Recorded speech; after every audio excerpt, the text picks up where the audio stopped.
Assalamualaikum warahmatullahi wabarakatuh. Bismillahirrahmanirrahim. Nahmaduka ya ghafuru ya syakuru. Mashalli wa sallim barik ala sayyidina maulana Muhammadin wa ala alihi wa sahbihi asma'in nama ba'du. Saya sering komplain ya sama beberapa orang-orang soleh. Saya komplain betul, bukan komplain nanti komplain betul. Dia itu ngijazai saya wiridan la ilaha illallah panjang terus ruwet tuh. Terus saya nggak hafal-hafal, saya dimarahin. Gus, kamu itu cerdas, kalau ini kok udah hafal-hafal. Memang saya sengaja tidak saya hafalkan gitu. Yang ada tambahan-tambahannya itu Pak Kures. Banyak tanya. Kenapa? Nanti ke rumah saya, nanti tak kasih tahu. Tak kasih tahu itu si orang soleh ini nangis tobat. Padahal soleh loh. Tapi dia hanya soleh perilaku, tidak soleh secara keilmuan. Jadi juga harus tobat dia. Saya cerita. Di antara perlawanan ahli hadis adalah kalau hadis itu ditambahin, misalnya gini, mangqala la ilaha illallah mi'ata marrah dakhalal jannah. Jika kalau bapak kamu meninggal baru baca la ilaha 50 kali, wah sayang tidak sampai 100 sudah mati. Jadi berkahnya tidak ada hitungan, itu luar biasa. Tapi kamu nganggap biasa, makanya kita harus konsisten. Hadisnya hanya mangqala la ilaha illallah dakhalal jannah. Jangan kamu tambahi mi'ata marrah, jangan kamu tambahi sekian-sekian, itu bahaya ya. Nah sekarang itu krisis keilmuan karena agama ini diambil oleh, ya bisa dikatakan hal-hal yang besar, kayak acara-acara yang besar apa. Meskipun ini pas acara besar, justru itu saya fair ngomong ini supaya sama-sama ingat. Jadi yang dikatakan agama itu nuroy yamsi bihi finnas, menjadi nur yang menyinari hati manusia. Bukan tentang ormas besar, masjid besar, kampus besar, itu bagian dari itu. Tapi ini bukan segala-galanya. Sehingga semua orang itu perasaan hubungannya dengan Allah itu privat. Tidak diambil alih oleh ormas besar atau lembaga besar atau komunitas besar. Ini penting supaya orang itu merasa bagian dari hamba Allah. Makanya ada munajat, ada beberapa ibadah yang tidak disunatkan jamaah.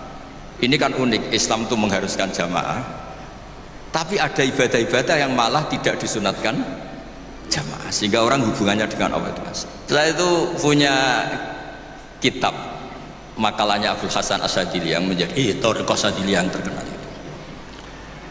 La tansur ilmaka liyusaddiqakan nas walakinin sur ilmaka liyusaddiqaka Allah. Kamu jangan pernah menyebarkan ilmu supaya diapresiasi manusia, tapi sebarkan ilmu supaya diapresiasi Allah Subhanahu wa ta'ala. Makanya saya tetap, meskipun kata orang banyak saya ini kiai terkenal, saya itu merasa ibadah saya itu ikrar, mengakui fungsi-fungsi kiai yang di kampung-kampung. Dulu Nabi itu penghormatannya sama orang melakukan fardu ain itu luar biasa. Uwais Al-Qarni itu tetangganya sudah dosowan Nabi. Uwais Al-Qarni itu belum, karena ibunya itu egoisnya minta ampun, gak mau ditinggal, kemana-mana minta digendong. Tapi Nabi malah ngendikan khairul qurun Uwais Al-Qarni, orang terbaik tabi'in itu Uwais Al-Qarni. Umar kalau kamu ketemu minta, karena dia fanatik mengelola fardu apa? Ya, seperti misalnya peristiwa kamu pejabat, pas daerah kamu ada musibah banjir, kamu tinggal iktikaf di Ka'bah, tapi orang nggak anggap iktikaf itu ngawur, itu mesti orang itu, karena meninggalkan fardu apa? Ain. Saya di sini kata orang banyak kan keren, misalnya sama ahli tafsir Quraisy. Tapi misalnya saat ini istri saya sakit atau anak saya sakit, pasti dianggap ngawur itu, karena meninggalkan fardu ain. Jadi fardu ain itu menurut saya segala-galanya. Makanya saya sering ngaji di majelis saya itu, saya sering cerita kata Allah dalam hadis qudsi, ma taqarraba ilayya abdi bisyai'in ahabba ilayya mimma aftaradtuhu alaih. Tidak ada ibadah yang paling saya sukai sebagaimana ibadah orang melakukan fardu. Jadi fardu ain ini adalah konstitusi. Berarti orang-orang yang sekarang nyari makan untuk keluarga dan statusnya fardu ain itu lebih keren ketimbang misalnya orang nyari kekayaan untuk rofahiyah, untuk takmilah, untuk penyempurnaan, untuk sekunder. Nah di sini pentingnya peletaan hadis. Orang miskin itu masuk surga lebih dulu 500 tahun ketimbang orang kaya. Tapi saya bilang ke santri-santri saya, tapi jangan kamu berpikir kalau Bilal itu surganya lebih dulu ketimbang Abu Bakar. Karena Abu Bakar ini jauh punya kebaikan di luar kebaikan sabar sama miskin, yaitu fungsinya menjadi pondasi Islam, yaitu Abu Bakar. Kalau ingin menjadi orang miskin yang cepat masuk surga tadi, semua perilaku Anda adalah fardu ain. Wah, semua perilaku Anda adalah fardu, itu kan ya berat. Imam Malik itu pernah ada perempuan agak suka musik. Terus Imam Malik itu bilang, kamu nggak boleh gini-gini. Imam Malik, agama itu tidak milik kamu, laisa ilaika, wilayah itu tidak wilayah kamu. Imam Malik bingung kan. Jadi kita mohon semohon-mohonnya, makanya Nabi ngendikan wa qurratu aini bis shalah, supaya kenikmatan yang boleh itu benar-benar mencukupkan kita untuk tidak berkebutuhan maksiat. Tentu kita tetap manusia, makhluk khata' manusia. Makanya ulama-ulama dulu tuh kalau naik gunung atau sendiri ngendikan gini, ainal muluk fi yadillah, enaknya apa jadi raja dibanding kenikmatan saya yang sekarang munajat sama Allah. Itu solusi yang paling real, karena kalau kita pakai solusi itu haram, itu apa, nanti dianggap ketinggalan zaman. Pokoknya repot lah. Makanya itu hebatnya Allah Ta'ala ketika ngendikan tentang makanan, kulu wasrobu, ketika cerita buah-buahan, mata allakum wali an'amikum, kamu nikmati, supaya diharapkan dari menikmati yang boleh itu kemudian kita tidak berkebutuhan mendapat nikmat lewat apa? Maksiat. Jadi diantara kebaikan agama ini memang selalu berharap. Mungkin anak-anak kita sekarang nakal, nanti ndak. Ini sekaligus jawab ibu-ibu tadi. Kalau ada gugat anak-anak, terus mereka gugat, gimana kok saya ditetir punya ibu ini, juga repot. Jadi repot juga kan. Jadi kadang-kadang orang itu senangannya gugat anak. Kalau anak kita gugat orang lain punya ibu menteri, punya ibu dosen, saya kok punya ibu gini, ya repot juga kan. Jadi makanya dikurangi lah komplain-komplain anak. Kalau kita dikomplain balik juga repot. Jadi artinya ya hidup itu memang nggak pernah ideal, meskipun itu di zaman Nabi. Makanya kata ulama, yang ideal itu nabinya. Kalau zaman mulai dulu ya sama, di Mekah dimusuhi kafir Mekah, di Madinah dimusuhi orang munafik. Ya tetap saja ada saja yang namanya problem. Karena dunia ini liyabluwakum ayyukum ahsanu amala. Ya jadi untuk ngelola anak, ngelola istri atau ngelola suami sama itu tetap inna min azwajikum wa auladikum aduwwal lakum. Ada sisi mungkin kita nganggap anak, suami atau istri itu problem, tapi kata Allah wa in ta'fu wa tasfahu, kalau kamu anggap legowo dengan fakta-fakta yang kita, karena kalau kita tidak legowo itu zaman Nabi itu ya ada sahabat yang nggak tadi sampai wa kana yulaqabu khimar, itu redaksinya sampai situ. Dulu sahabat antara Ali dan Muawiyah atau Sayyidina Ali dan Sayyidina Muawiyah itu ya perang konflik. Sayyidah Aisyah dengan Sayyidina Ali ya sering salah paham. Jadi hidup itu nggak pernah ideal. Orang tuh kalau ingin pinter, ini anak-anak di BPAI ini syaratnya itu kalau ngajar itu gurunya ikut, muridnya ya ikut. Jadi Syekh Zakaria Al-Ansori itu dulu nggak pinter-pinter banget, nggak pinter-pinter banget sampai dapat gelar Syekhul Islam, karena dia itu trauma. Gurunya itu namanya Ibnu Hajar Al-Asqalani, itu kerennya minta ampun. Kalau melihat santri goblok itu marah betul. Kalau sekarang punya santri goblok kadang seneng karena nggak nyaingi kiainya. Itu kalau ada anak UII terus dapat gelar apa di Harvard, yang bingung Pak Rektor, saya aja ada sampai kayak gitu. Punya murid itu pinter sekali, namanya Ibnu Hajar Al-Haythami. Makanya kata saya Zakaria ini, saya kalau mau ngaji ya bingung karena guru saya itu kerennya minta ampun. Kalau mau ngajar ya bingung karena murid saya ini pinter, ditipu gak bisa. Ternyata itu bikin pinter. Ya saya sekarang di sini mau ngomong seenaknya itu ada Prof Kores, ada Dr. TGB, itu kan kayak tukang koreksi, jadi repot nanti kalau salah. Terus yang ngaji-ngaji di sini itu juga lebih pinter lagi. Pokoknya mintanya itu masuk surga lewat arahnya Gus Pak. Bikin arahan masuk surga itu kan ya tidak gampang. Tapi saya pastikan delalah Nabi hanya ngendikan mangkola la ilaha illallah dakhalal jannah.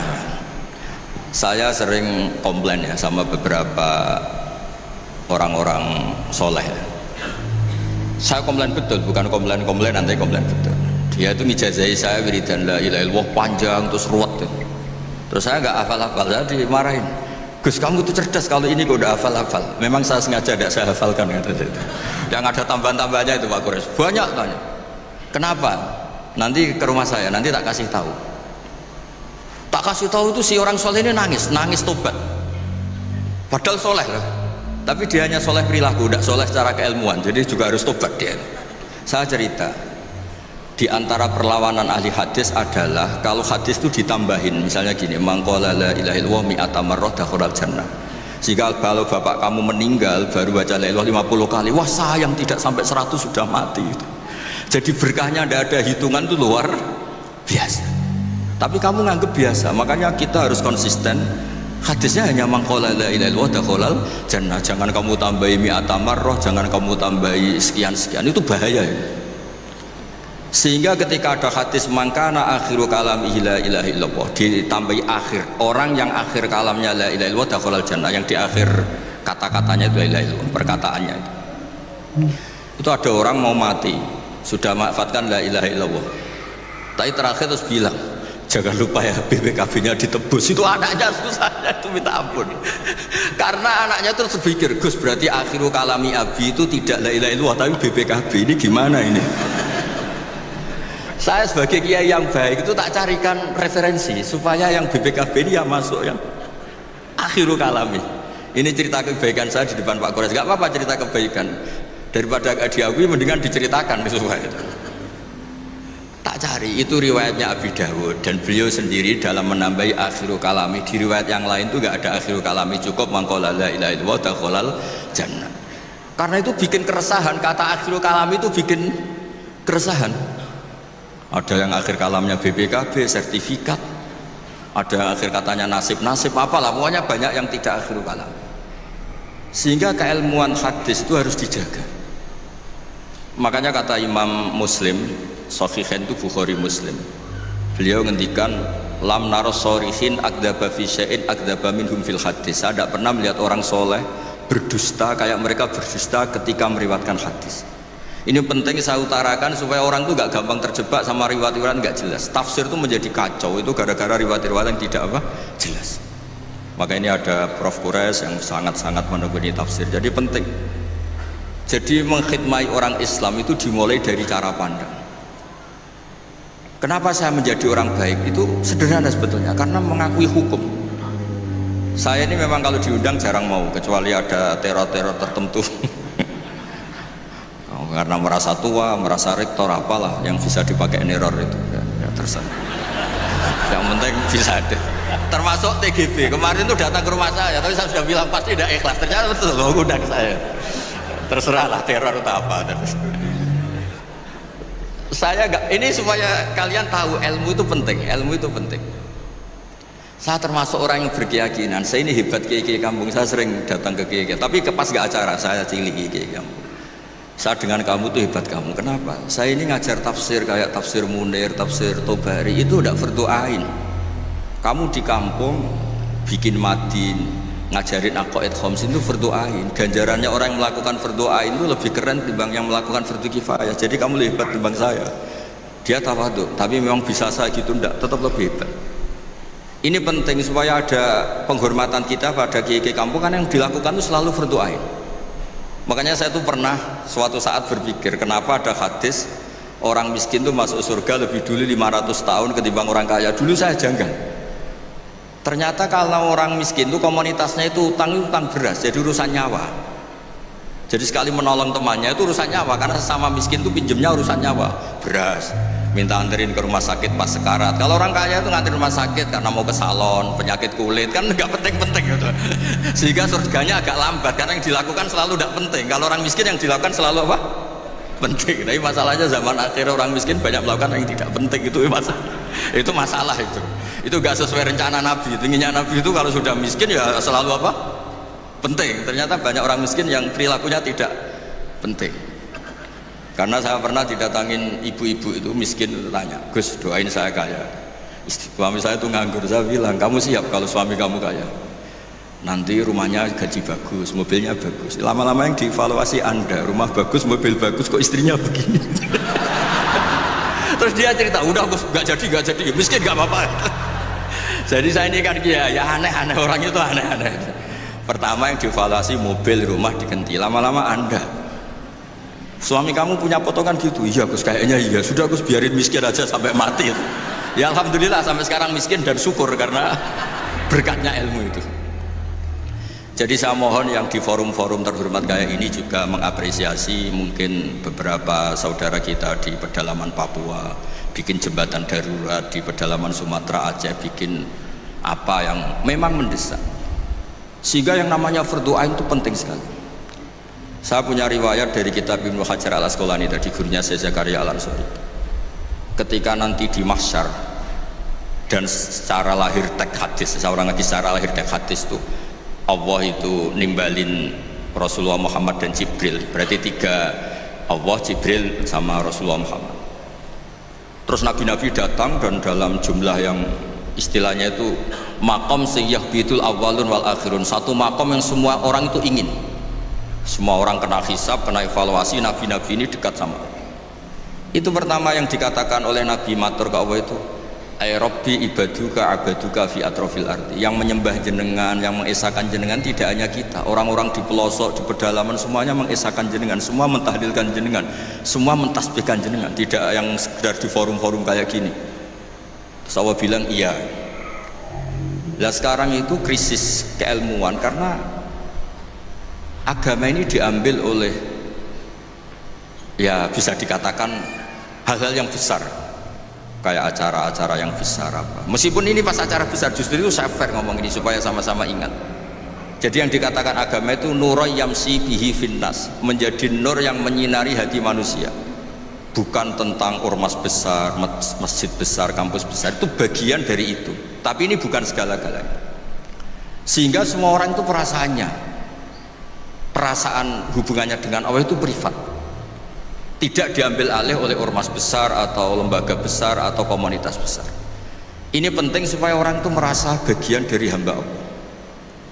Makanya ada munajat, ada beberapa ibadah yang tidak disunatkan jamaah. Ini kan unik, Islam itu mengharuskan jamaah, tapi ada ibadah-ibadah yang malah tidak disunatkan jamaah, sehingga orang hubungannya dengan Allah itu asal. Terus kedua, ini terakhir, nanti Pak Guras yang cerita panjang lebar. Perilaku ilmu itu di atas perilaku ibadah. Dulu Masjid Haram itu keren, tapi karena salah kelola itu diisi berhala-berhala yang ingin dapat berkahnya Ka'bah. Jadi orang kafir itu unik, mensyirikkan Allah tapi dekat Ka'bah. Jadi percaya Ka'bah itu keramat, supaya Tuhan ini dapat berkah malah diletakkan pinggir apa? Ka'bah. Jumlahnya 360 berhala. Tapi di saat yang sama orang kafir itu jumawa, mereka ini orang-orang baik. Buktinya menjadi sadanatul bait, menjadi pelayan-pelayan Ka'bah. Nabi saat itu terpinggirkan, hanya sholat di Syi'bu Mina. Nabi dengan para sahabat itu makan daun, makan apa, dan sholat di Syi'bu Mina, tidak di tempat yang terhormat yaitu Al-Masjidil Haram. Ketika para orang kafir jumawa bilang, bagaimana Muhammad orang terhormat sementara dia ibadah saja di lereng-lereng gunung, sementara kita adalah sadanatul bait, kita adalah ahlu sikoyatil had. Ini supaya teman-teman yang nggak ditakdir jadi kayak Pak Lukman, Menteri Agama itu. Menteri Agama itu ya repot, dia agamanya formal, terus kayak Gus Bak tidak formal itu kan ya repot juga itu. Makanya saya ini nggak pati berani sama Menteri Agama, nanti dia anggap Islam saya tidak formal, nggak kayak gitu. Itu terus Allah ngendikan aja'altum siqayatal haji wa imaratal masjidil haram kaman amana billahi wal yawmil akhir wa jahada. Allah tuh bela Nabi. Jangan pernah pakai ukuran bahwa ibadah haji, merawat Baitullah itu menjadi ukuran lebih baik. Ukuran lebih baik adalah ketika itu orang ibadah secara benar, yaitu tauhid. Ini orang sudah lupa bahwa pernah Allah itu ngeritik siqayatal haji wa imaratal masjidil haram. Makanya saya itu kalau ngelepas haji itu dulu sering lepas haji orang umroh, sekarang kayaknya orang-orang trauma, karena saya kalau ngelepas haji itu begini. Kalau menurut hadis yang sering dipasang di BRI, di BNI itu al-hajjul mabrur laisa lahu jazaa'un illal jannah. Itu populer sekali hadis itu. Terus ini ngelepas orang haji, saya ngomong gini ngelepas orang haji. Tapi jenengan yang fakir sabar juga surga. Ibu-ibu nyabarin suami yang enggak jelas juga surga. Suami-suami yang nyabarin cerewetnya istri juga surga. Orang ingin haji enggak kesampaian tapi enggak ngomel-ngomel sama Allah juga surga. Kayaknya yang punya rumah itu kayak kecewa. Terus saya bilang nggak tahu, terus saya bilang jenengan angsal kecewa kalian pulau. Yang saya takutkan tuh kalau Allah yang kecewa, kata saya itu, karena saya diundang orang haji terus dalil-dalil haji yang lain ngenes karena nggak bisa haji, kata saya. Ternyata betul. Hampir semua yang hadir itu ngapresiasi saya, Gus matur nuwun Gus. Biasanya kiai-kiai itu kalau diundang untuk haji, dalilnya haji terus bikin kita nelongso, bikin kita tersiksa, karena kayak yang masuk surga itu yang haji saja, kita ada masuk surga. Semenjak itu sudah terkenal, jangan undang Gus Bak kalau ngelepas haji kan. Saya itu punya kitab makalahnya Abdul Hasan Asyadili yang menjadi Thariqah Asyadili yang terkenal. La tansur ilmaka liyusaddiqakan nas walakin insur ilmaka liyusaddiqaka Allah. Kamu jangan pernah menyebarkan ilmu supaya diapresiasi manusia, tapi sebarkan ilmu supaya diapresiasi Allah Subhanahu wa taala. Makanya saya tetap, meskipun kata orang banyak saya ini kiai terkenal, saya itu merasa ibadah saya itu ikrar, mengakui fungsi-fungsi kiai yang di kampung-kampung. Mereka itu, saya pernah punya teman itu nyuwun sewu, gobloknya itu gak ketulungan. Dia itu kerja di tengah hutan, saya tidak tahu ilegal logik apa enggak, tapi kerjaan di tengah hutan. Dulu gak ada HP, saya disuratin, Gus gimana Jumatan di tengah hutan. Saya bilang, kamu kan pernah ngaji, kalau nggak kampung nggak apa, ada usah Jumatan, duhur saja. Masalahnya komunitas saya bilang, wong Jumat-Jumat kok duhur, jadi mintanya Jumatan. Aduh, pakai surat karena dulu nggak ada telepon, nggak ada. Saya bilang ya nggak apa-apa Jumatan. Dia masih punya sisa-sisa ilmu. Katanya kalau nggak 40 nggak kampung nggak wajib Jumatan. Kamu tadi minta Jumatan, sekarang nggak mau Jumatan, ini gimana?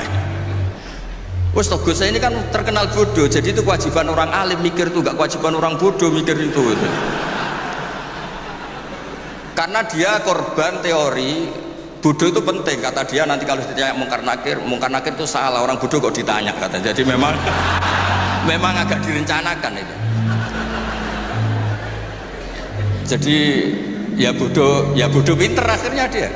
Setiap tanya saya, masa kamu udah bisa sendiri? Gunanya orang bodoh ya gini Gus, tinggal tanya, katanya. Makanya yang hadir di sini juga penting itu. Tinggal minta resep Gus Bak, cara masuk surga, masuk sudah. Gus Bak masuk tidak penting, yang penting resepnya. Nah, akhirnya saya kan nyari-nyari gimana supaya ada Jumatan seperti itu. Nah ini yang terus saya bilang, kamu sama saya itu keren saya, keren kamu, katanya. Kenapa Gus? Kamu nanti dikholi karena pendiri masjid. Makanya saya pernah cerita ini sampai kiai itu nangis. Orang tuh kalau kiai kampung itu pendiri masjid kadang dikholi. Kalau sudah kiai top itu bisa aja disangoni pakai uang kotak masjid, kata saya itu. Ini bukan nyindir, bukan, supaya orang tuh ngerti lah. Jadi memang dulu Nabi itu penghormatannya sama orang yang melakukan fardhu ain itu luar biasa. Uwais Al-Qarni itu tetangganya sudah dosowan Nabi. Uwais Al-Qarni itu belum. Karena ibunya itu egoisnya minta ampun, gak mau ditinggal, kemana-mana minta digendong. Tapi Nabi malah ngendikan khairul qurun Uwais Al-Qarni, orang terbaik tabi'in itu Uwais Al-Qarni. Umar kalau kamu ketemu minta, karena dia fanatik mengelola fardhu apa? Ain. Makanya saya mohon sama alumni UII kalau sudah di rumah di mana-mana itu nggak usah merasa kalah keren sama Pak Fathul Wahid karena jadi rektor. Pak Fathul Wahid di sini itu ya rektor, terus ya banyak yang melayani, meskipun dia sopan katanya pelayan, tapi yang melayani bawahnya gak pernah nyupir sendiri, tetap gak pernah nyupir sendiri, ya gak pernah buka pintu sendiri, itu dilayani. Tapi kalau kamu di kampung jadi kiai musola terus miskin itu, yakinlah pendiri, statusnya apa? Pendiri, bukan penerus, tapi apa? Pendiri. Pak Fathul Wahid hanya apa? Penerus. Nah itu lah kacaunya kiai kampung setelah tak kasih tahu gitu, memang bener-bener sama saya terus gak sopan. Waduh. Ya tapi saya ikhlas lah atas nama ilmu. Bener-bener gak sopan. Waduh ini ya. Sopannya tuh pendak kalau dia iskal hukum karena sinaune serius, saya tanya, Gus ini hukumnya gimana? Akhirnya sopan lagi. Dia gak bisa, ilmunya gak cukup untuk menjawab. Ya tapi apapun itu yang namanya ngaji itu pengakuan ikrar ya. Jadi penting. Makanya kan diantara hebatnya Rasulullah SAW itu kata Imam Ghazali, nggak ada pemimpin justru kena khitab wakhfid janahaka liman ittaba'aka minal mu'minin. Muhammad, kamu harus merendahkan diri kamu liman ittaba'aka, sama orang yang ikut kamu, sama santri kamu, sama orang yang percaya sama kamu.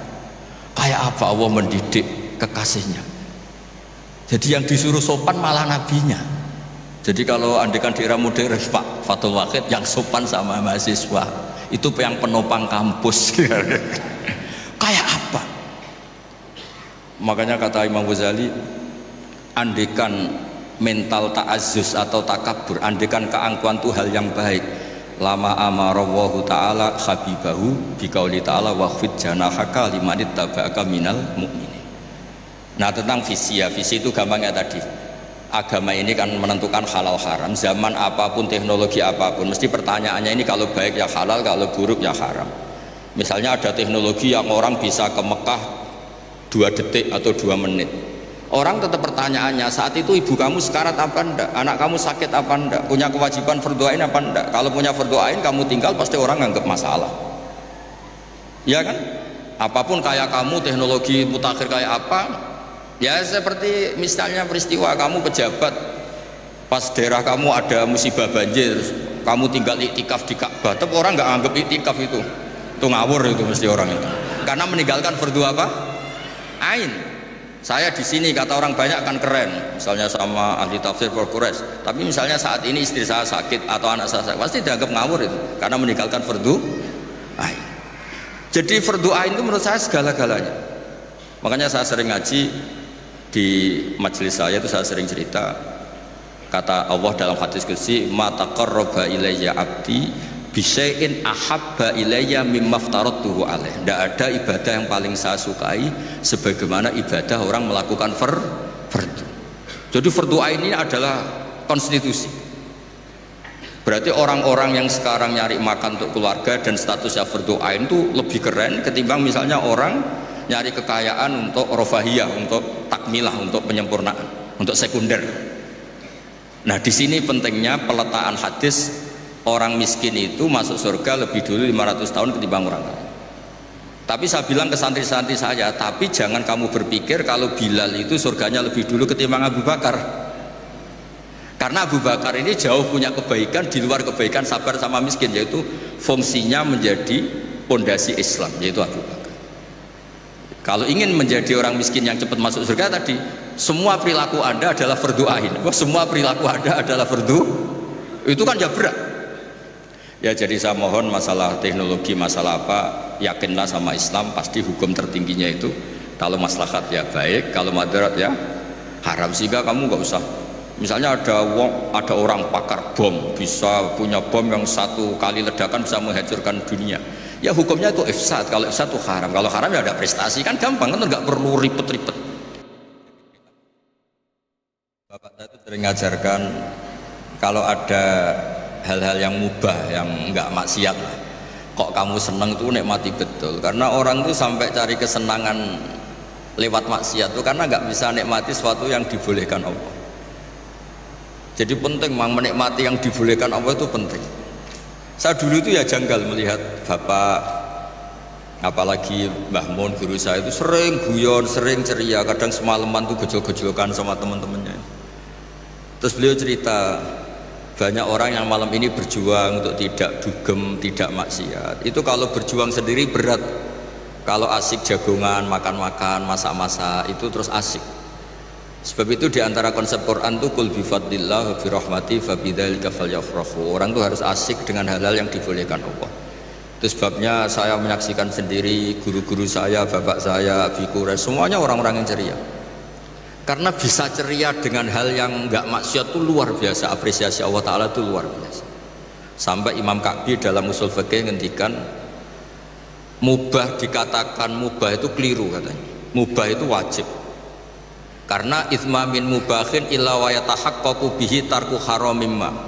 Fayalzamu minas sukun tarkul qatli wa minas sukut tarkul qadhaf. Mubah, sesuatu yang boleh hakikatnya adalah wajib, karena ketika kita melakukan mubah artinya meninggalkan keharaman, sementara meninggal haram itu adalah wajib. Jadi mbak ini bisa nikmati cengkrama sama teman-teman, pak-pak, terus beberapa mas-mas mahasiswa itu gak perlu nikmat nunggu lihat pornografi, lihat maksiat, sehingga anda tidak berkebutuhan pada hal yang dibenci Allah. Itu luar biasa. Itu hebatnya Nabi ngendikan wa qurratu aini fi sholat. Saya kalau sudah sholat tuh nyaman, asik. Dulu itu banyak orang yang janggal sama saya itu sering belajar, sampai sekarang belajar. Itu dulu ya istri saya itu rival beratnya itu katanya kitab saya, tapi alhamdulillah gak dibakar. Dulu Imam Sibawa itu kitabnya dibakar karena belajar terus istrinya gak diurusin, dia pergi ke toko, pulang kitabnya dibakar semua karena istrinya cemburu, dikira disayang malah dicerai. Jadi menikmati hal yang boleh itu bagian dari keinginan syari. Makanya saya sering cerita riwayat, meskipun nggak sohe-sohe banget, tapi digunakan ulama. Inna min khiyari ummati qauman yattaquna jahran min saati rahmatillah. Di antara umatku yang baik adalah selalu tertawa karena nikmati luasnya rahmat Allah. Saya dulu ya jengkel melihat bapak itu, kalau ada orang miskin rokok satu ngutang lagi, ngopi nyatet lagi ngutang lagi, tapi meletenya minta ampun. Dulu bapak tuh senengnya bukan main sama orang itu. Saya tanya kenapa seneng? Itu sekali gak nikmati hidupnya, gugat Tuhan itu. Iri sama Pak Rektor sama Menteri, repot itu. Biar dia bangga dengan dirinya sendiri. Semoga itu cara dia tetap mengakui Tuhan sebagai Tuhan. Karena orang-orang miskin kalau digugat itu wah ngeri. Itu kan ya coba misalnya nyon saya orang kan kalau susah itu kan ngomongnya sekenanya. Wah enak kiai itu gini dapat uang dapat penghormatan, saya dapat apa? Tapi berkahnya dia nikmati ngopi rokok utang itu dia bingung-bingungnya sendiri, punya dunia sendiri malah selesai. Makanya Imam Malik ketika digugat banyak dakhum ba masonau, biar sudah asal gak maksiat biarin. Imam Malik itu pernah ada perempuan agak suka musik. Terus Imam Malik itu bilang kamu gak boleh gini-gini. Imam Malik, agama itu tidak milik kamu, laisa ilaika, wilayah itu tidak wilayah kamu. Imam Malik bingung kan. Jadi saya mohon semohon-mohonnya, makanya Nabi ngendikan wa qurratu aini bis shalah, supaya kenikmatan yang boleh itu benar-benar mencukupkan kita untuk tidak berkebutuhan maksiat. Tentu kita tetap manusia, makhluk khata' manusia. Makanya ulama-ulama dulu itu kalau naik gunung atau sendiri ngendikan gini, ainal muluk fi yadillah, enaknya apa jadi raja dibanding kenikmatan saya yang sekarang munajat sama Allah. Itu solusi yang paling real, karena kalau kita pakai solusi itu haram, itu apa, nanti dianggap ketinggalan zaman. Pokoknya repot lah. Makanya itu hebatnya Allah Ta'ala ketika ngendikan tentang makanan, kulu washrobu, ketika cerita buah-buahan, mata allakum wali an'amikum, kamu nikmati, supaya diharapkan dari menikmati yang boleh itu kemudian kita tidak berkebutuhan mendapat nikmat lewat apa? Maksiat. Jadi keunikan agama ini adalah yang maksum, yang terjaga dari salah itu hanya Nabi Muhammad SAW. Sehingga kesalahan-kesalahan manusia itu bisa dua, bisa saja ustadz itu salah, bisa saja yang salah itu Anda mengustadkan dia yang sebetulnya ada ustadz.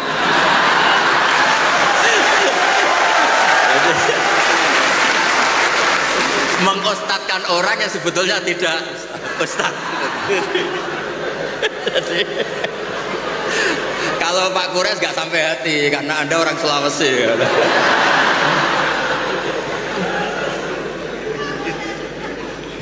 Ya, ini yang dari UMS ya, UNS Solo itu yang penting yang terakhir aja dapat beasiswa tadi doanya.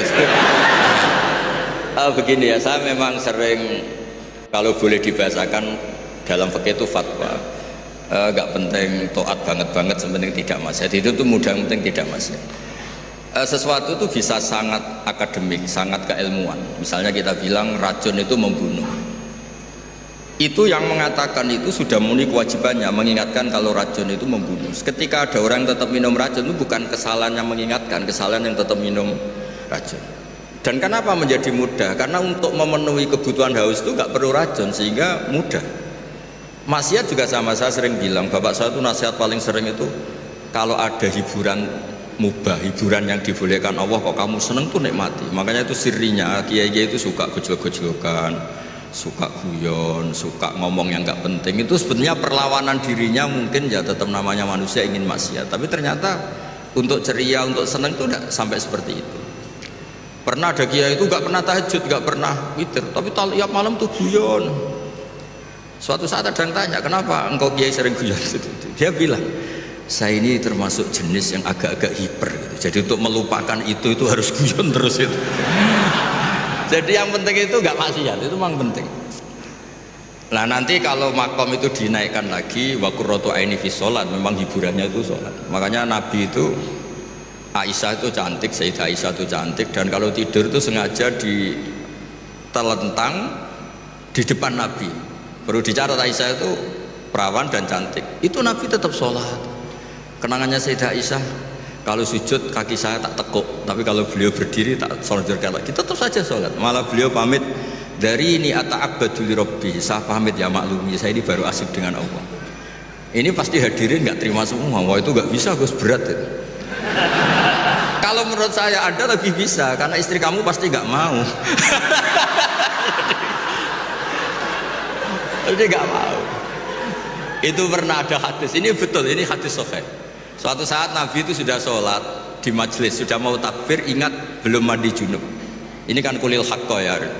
Terus Nabi pulang terus mandi junub, terus bilang saya lupa nggak mandi junub, makanya saya pulang mandi junub terus sholat. Ada yang tanya, Gus, masa Nabi gitu? Ya kan ngumpuli istri itu kan halal, kenapa ada janggal? Masalahnya Gus, kita Kiai Indonesia tidak akan ngalami itu kata. Karena maunya itu jarang. Artinya gini, guyonan-guyonan taat, guyonan-guyonan mubah itu bikin setan itu putus asa. Makanya resepnya Allah itu qul bi fadlillah wa bi rahmati fa bidzalika falyafrahu. Coba ini majelis yang hadir buahnya. Padahal di sini nggak ada orang buka aurat, nggak ada yang jorok-jorok. Karena sebetulnya kita ini baik, kita ini menang. Saya yakin setan hari ini mungkin stroke, mungkin baru periksa. mungkin baru di ICU itu. Karena ya tadi kok bisa kebaikan. Jadi Anda kalau ingin melihat di Quran itu ada ayat inna kaida syaitani kana dhaifa. Setan itu sebenarnya lemah. Kalau setan sukses berarti gak ada orang ngaji, gak ada orang sujud, gak ada orang bersedekah, gak ada orang puasa. Ternyata tambah hari tambah banyak. Bahkan lembaga keislaman itu diuniversitaskan jadi Universitas Islam Indonesia itu tadi. Yang dikomplain katanya mahal tadi itu terus rektornya agak terima, itu yang lain harus terima kan, enggak punya kepentingan menjawab, yang punya kepentingan kan rektor. Jadi enggak terima kalau solehnya enggak diungkapkan tadi. Berapa yang beasiswa?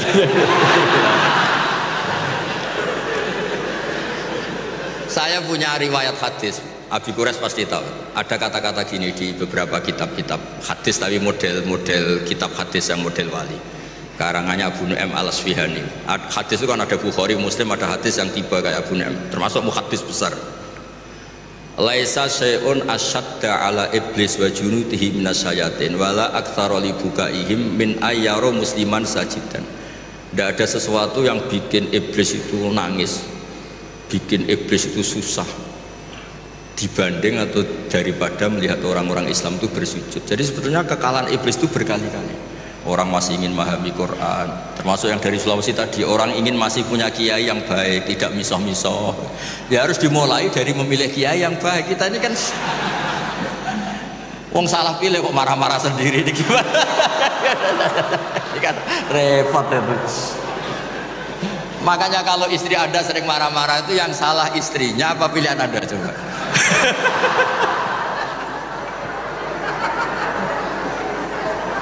Gimana itu jawabnya itu? Jadi ada cerita, ini faktual tapi ideal itu memang nggak pernah ada. Dulu di era Nabi tanpa mengurangi hormat tuh ada sahabat itu unik. Dia sangat mencintai Nabi tapi nggak bisa meninggalkan hobinya mabuk. Jangan ditiru mabuknya, ditiru fakta itu. Tapi dia kalau disuruh mabuk di tempat-tempat kayak gitu nggak mau, dia inginnya deket-deket. Sampai ada orang yang terus bilang, wah dasar kamu khimar. Nggak neruskan monyet loh ya, ini cerita asli. Dasar kamu khimar. Pak Quraisy pasti tahu hadis itu terkenal sekali, ada di Bukhari. Wa kana yulaqabu khimaran. Loh ini sudah iya. Saya nggak butuh iyanya rektor karena iyanya karena nggak tahu bilang iya. Butuh iyanya ini.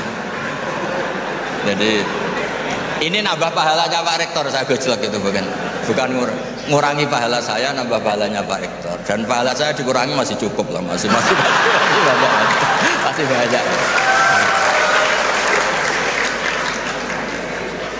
Sampai para sahabat bilang ma aktsaru ma utiya. Maksudnya kamu sering dikasih sanksi, dikasih apa, masih tetap gitu. Sampai beberapa sahabat gak kuat terus melaknat dia.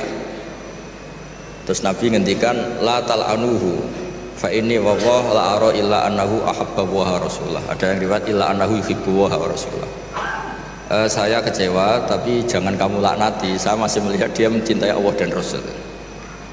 Terus di komentar Ihya, kitab Ihya bilang falam yukhrij Rasulullah bil maksiyah anil mahabbah. Itu saya hafalkan betul hadis itu. Nabi tidak mengeluarkan dia dari status mahabbah, mencintai kebenaran meskipun dia masih salah. Jadi di antara kebaikan agama ini memang selalu berharap Mungkin anak-anak kita sekarang nakal, nanti ndak. Ini sekaligus jawab ibu-ibu tadi. Kalau ada gugat anak-anak, terus mereka gugat, gimana kok saya ditakdir punya ibu ini, juga repot. Jadi repot juga kan. Jadi kadang-kadang orang itu senangani gugat anak. Kalau anak kita gugat orang lain punya ibu menteri, punya ibu dosen, saya kok punya ibu gini, ya repot juga kan. Jadi makanya dikurangi lah ngomplain-ngomplain anak. Kalau kita dikomplain balik juga repot. Jadi artinya ya hidup itu memang nggak pernah ideal, meskipun itu di zaman Nabi. Makanya kata ulama, yang ideal tuh nabinya. Kalau zaman mulai dulu ya sama, di Mekah dimusuhi kafir Mekah, di Madinah dimusuhi orang munafik. Ya tetap saja ada saja yang namanya problem. Karena dunia ini liyabluwakum ayyukum ahsanu amala. Saya sering cerita di mana-mana dan ini nyata. Ada kiai yang sangat khusyuknya itu nggak pernah mau punya penanya atau santri cantik. Kalau ada orang cantik nggak mau nerima, kalau orang jelek itu mau dia. Tak tanya kenapa. Wah, kalau saya cantik, saya takut syahwat, takut birahi. Kalau jelek merongos kan enggak. Terus saya bilang gini, dasar kiai amatir kata saya. Kenapa kok amatir Gus? Kalau melihat perempuan cantik itu dosa karena birahi, menghina perempuan jelek itu ya dosa karena menghina. Sama-sama dosa. Ada juga kiai itu yang berteman terus sama orang kecil, takutnya kalau berteman orang kaya itu tamak. Ternyata apa? Gara-gara berteman orang kecil mainnya suruh saja, nyuruh-nyuruh terus. Akhirnya dosa kamu istibat, menghambakan orang lain, memperbudak orang lain. Jadi sama, sebenarnya problem semua. Makanya ini cerita Pak, ini mumpung ada Bu Ova Putri Pak Zeni, saya itu kalau berteman, kalau nggak ditakdir Allah nggak mau. Karena kalau saya milih, oh gara-gara rektor UGM saya mau berteman, nanti kena hisab saya. Makanya ulama itu agak-agak angkuh, al ilmu yuk ta'ala. Jadi kalau Allah yang milih itu yang tanggung jawab Allah. Tapi kalau saya yang milih, saya tuh banyak punya teman jadi menteri. Padahal dulu kayak teman-teman Pak Fatul Wahid yang diputus yang jadi menteri. Tapi saya nggak pernah mau. Alasan saya tadi, kalau saya yang ikhtiar nanti tanggung jawabnya ke saya. Tapi kalau Allah yang menentukan, tanggung jawabnya dia Allah Subhanahu wa ta'ala. Makanya dalam ilmu tasawuf ada kata-kata kun muradan wala takun muridan. Karena sekali kita yang berikhtiar, kita yang disuruh tanggung jawab. Ya, jadi untuk ngelola anak, ngelola istri atau ngelola suami sama itu tetap inna min azwajikum wa auladikum aduwwal lakum. Ada sisi mungkin kita nganggap anak, suami atau istri itu problem, tapi kata Allah wa in ta'fu wa tasfahu, kalau kamu anggap legowo dengan fakta-fakta yang kita. Karena kalau kita tidak legowo, itu zaman Nabi itu ya ada sahabat yang enggak tadi sampai wa kana yulaqabu khimaran, itu redaksinya sampai gitu. Dulu sahabat antara Ali dan Muawiyah atau Sayyidina Ali dan Sayyidina Muawiyah itu ya perang konflik. Sayyidah Aisyah dengan Sayyidina Ali ya sering salah paham. Jadi hidup itu nggak pernah ideal. Yang ideal nanti setelah di surga. Ya sudah, mau apa coba. Saya cerita yang lucu tapi ini nyata. Nabi itu kalau ada halah, ada itu nangis, ingat Khadijah. Padahal ini hanya teman atau saudara ini. Aisyah cemburu. Ya Rasulullah, kenapa engkau ingat orang yang sudah tua padahal sudah diganti yang lebih muda? Khadijah disebut ajus tua sekali. Gantian Sayyidah Fatimah tersinggung, ibunya disebut ajus tua sekali. Dan selalu Aisyah itu bangga karena istri cantik muda. Terus kata Nabi, kamu ingin supaya Aisyah tidak jumawa sama ibu kamu Khadijah? Ingin ya Rasul. Itu Aisyah dibilangin, secantik-cantik kamu itu dapat duda, setua-tua ibu saya dapat berjaga. Jadi kadang Nabi itu ya asik saja, kak. Ya gak serius-serius banget. Semenjak itu saya Fatimah Aisyah terus gak pati jumawa banget itu. Karena ternyata iya saya dapat duda. Khadijah janda dapat berjaga gitu. Jadi khazanah Quran, khazanah hadis itu cukup lah untuk. Jadi tadi yang saya katakan wakana yulaqabu sumaran itu ada di Sahih Bukhari. Pak Kures pasti tahu betul. Sekarang tahu Pak Rektor karena sudah dikasih tahu. Nah, engkang menginspirasi perilaku ulama di Indonesia khususnya itu adalah tulisan-tulisan utawi madhab-madhab utawi pilihan-pilihan maslak torekoh engkang dipegang kalian Abdul Hasan sinten Asadi. Jadi ini gue nguntung noti yang Jepon madhab ini radi unik. Terus di antara yang diceritakan Syekh Hasan Asadi ini, nate suatu saat ada seorang wali, di mana-mana wali itu nggih selerane namung kepengin parak pangeran, mboten kepengin dosa. Singkat cerita, si wali ini berdoa di multazam, tempat paling mustajab. Ya Allah, takdirkan saya supaya saya tidak pernah dosa lagi. Jadi ndonga supaya ora iso dosa meneh. Iku jawabe pangeran, fa aina ad'u ghufrani. Wong iku nek ora dosa iku sifat ghafur ku ora nganggur. Kok Allah niku wis kadung di sifat ghafur, zat sing akeh napa? Ngapura. Umpama donya iku ora ana dosa, iku sifat ghafurku terus piye? Dan niku sing dadekno tiyang boten terus seneng dosa niku boten, tapi seneng arep-arep rahmati Allah Subhanahu wa taala meskipun keadaannya nate napa? Dosa. Kemudian itu jadi madhab yang membedakan ahli sunnah dan tidak ahli sunnah. Kamane jadi gerakan ekstrim. Ini ku ahli sunnah ciri khasnya niku mbok wong tahu dosa kaya apa tetap dianggap Islam. Ada kelompok ekstrim khawarij sing darani wong nak dosa niku berarti wis napa ka. Jadi itu efeknya luar biasa dari madhab-madhab itu.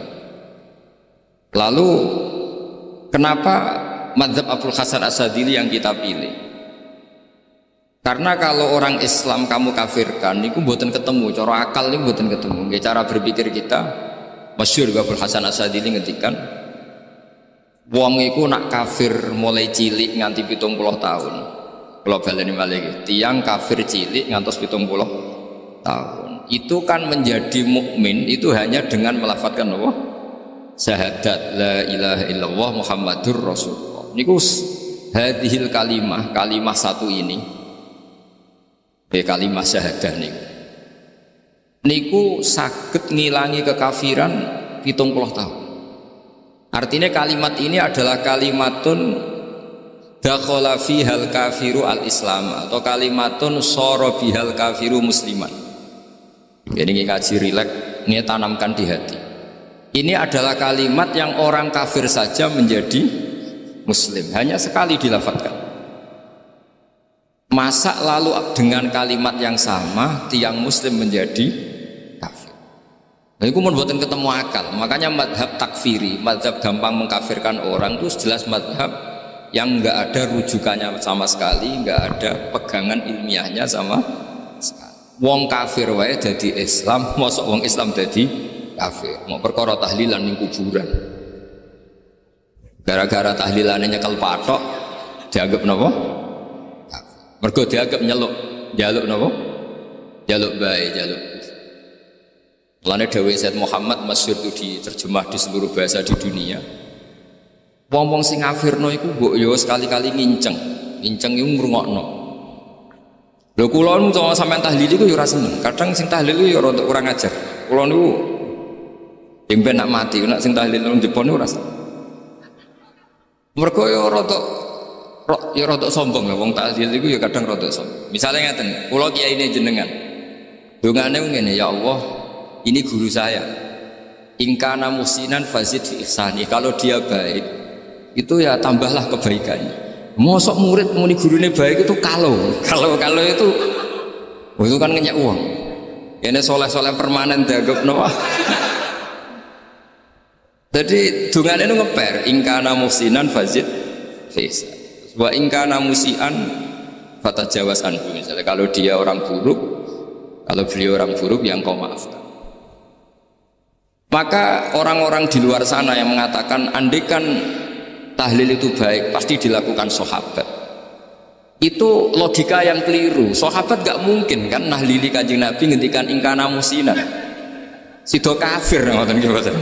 Lah wong Kanjeng Nabi kok apike di ngendikano ingkana ini kok kafir. Wong Nabi kok ingkana andai. Saiki pertanyaannya gini, kita sebagai kiai, sebagai guru, itu murid nak tahlil ya rada kurang ajar sithik.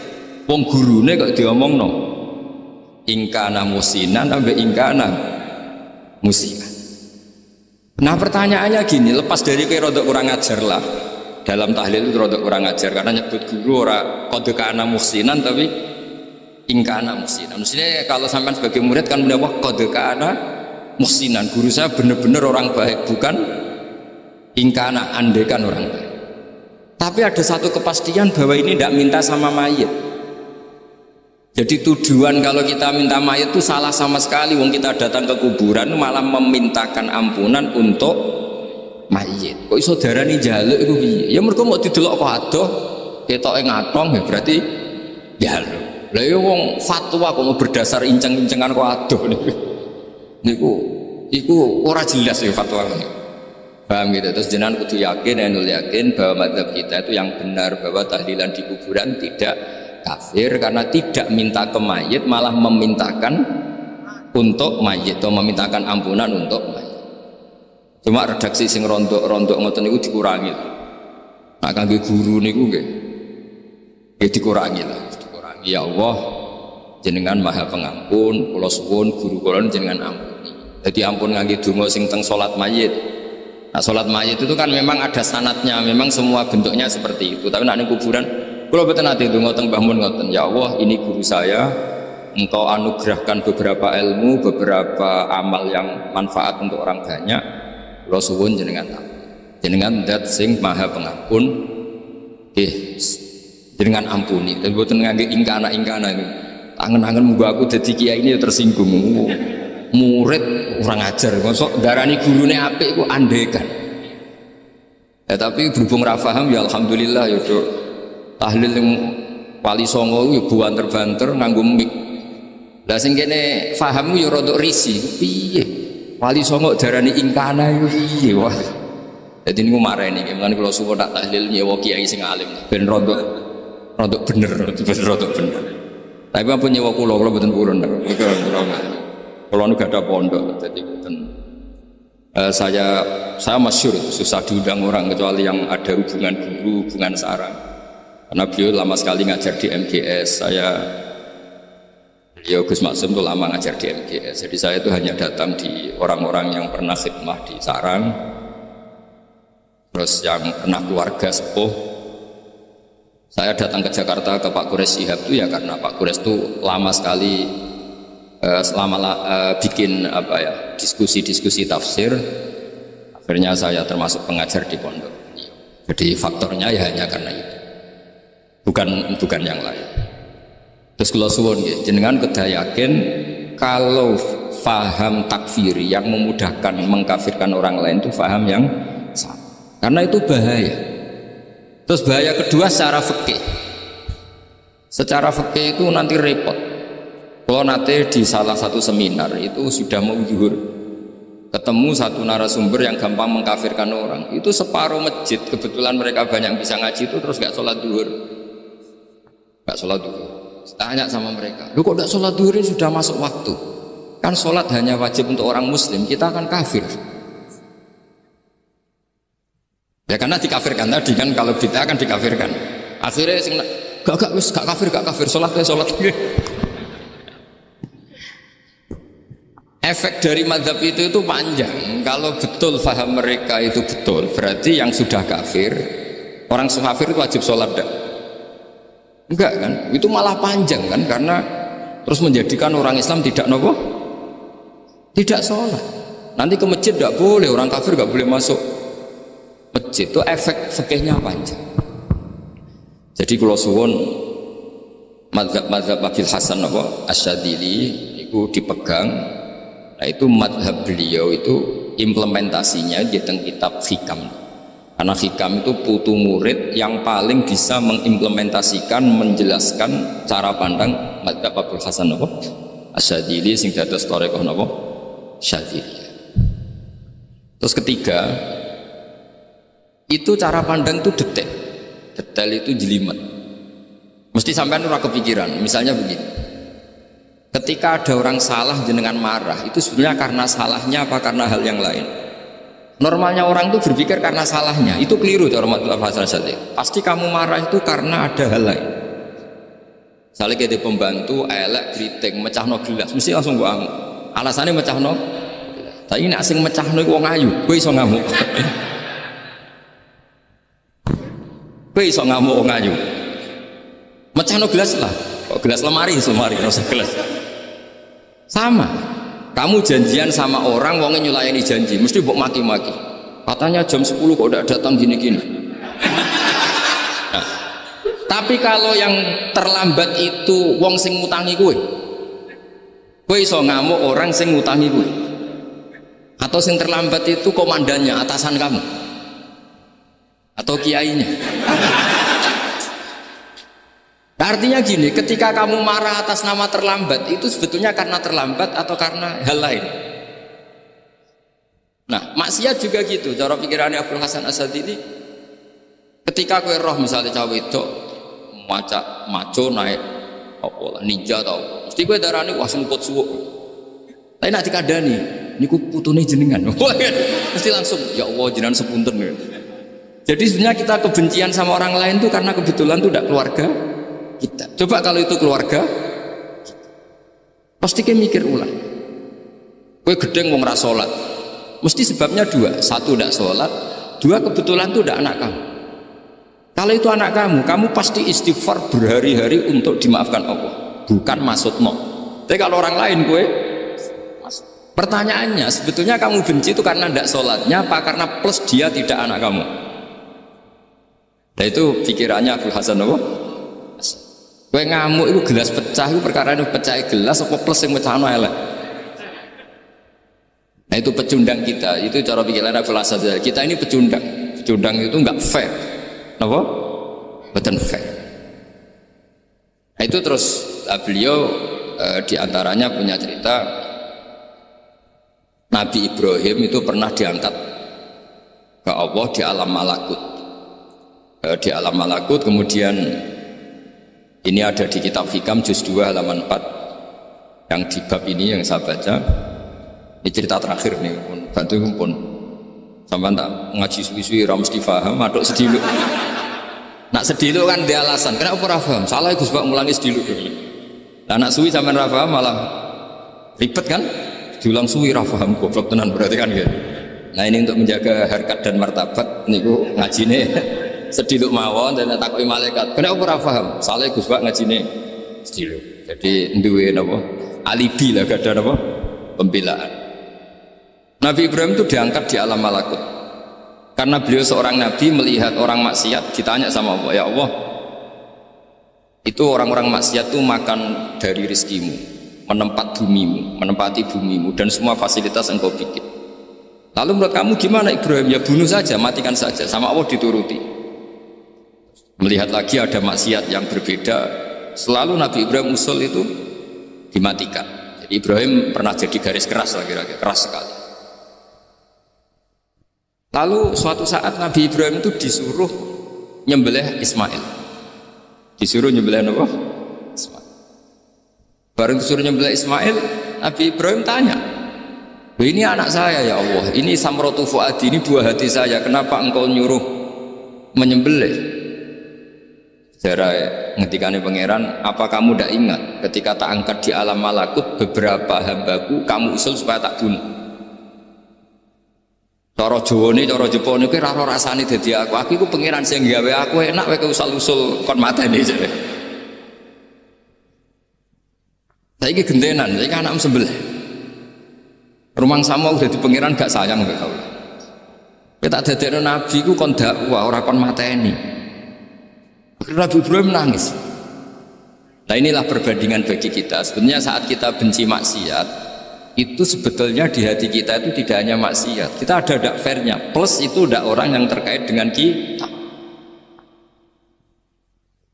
Jika misalnya mau wangkel, misalnya penyanyi sempiye mau wangkel, suatu saat penyanyi gue aku, masa gue belum jadi bojomu, hilang mangkelmu kan? Jadi pecundang, kita ini sebenarnya pecundang. Nah, syukur-syukur memang makom kamu sudah tinggi, memang benar-benar benci karena maksiat, paribasane wayu gelembok rabi tetap mangkel. Tapi saya tidak yakin soleh-soleh seperti ini imannya sampai seperti itu tidak yakin. Dan saya kalau yakin begitu berarti keyakinan salah itu salah dan bodoh itu, karena itu nggak terbukti. Makanya ini kitab baru kalian, kitab Hikam, karena ini acara ngaji Hikam kula waos sedikit mawon kula waos ini jawabannya Nabi Ibrahim ketika disuruh nyembelih Ismail teng halaman 4 juz 2.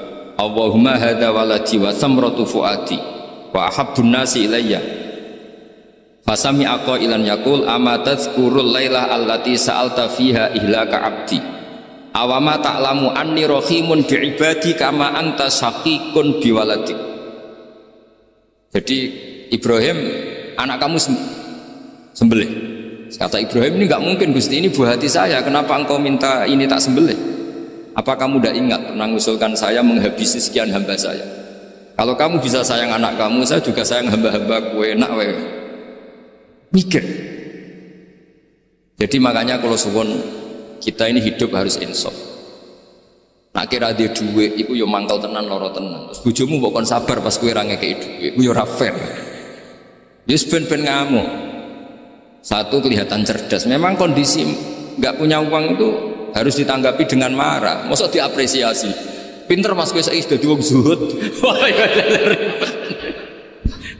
Wah ya ribet kan, was jos mas sampean. Saya kira di duit sampean sudah wong zuhud, wong waro, tapi udah mati bareng saiki. Jadi sebetulnya Allah bikin emosi itu, andaikan boleh dibahasakan, wis dipikir. Walau la dafwahin nasa fa'duhum bibadil lafasadatil. Jadi bumi ini sebaiknya itu diisi dengan sekian perbedaan. Tapi tidak konflik, perbedaan dengan konflik itu beda. Saya ulang lagi, bumi ini sebaiknya diisi dari sekian apa? Perbedaan, karena justru itu bagus. Saya itu berkali-kali bilang, andaikan tidak ada pikiran kedua, ini dunia ini sudah rusak. Harus ada pikiran kedua.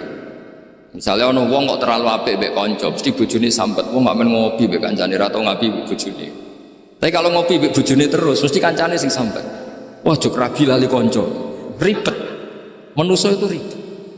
Kados kula dugi mriki ini hormat Gus Maksud. Nggih mungkin tok ganjaran. Tapi untuk dosa sidik-sidik tinggal pondok. Jadi ya sudah. Ya mau tidak mau, karena memang hidup itu tidak banyak pilihan.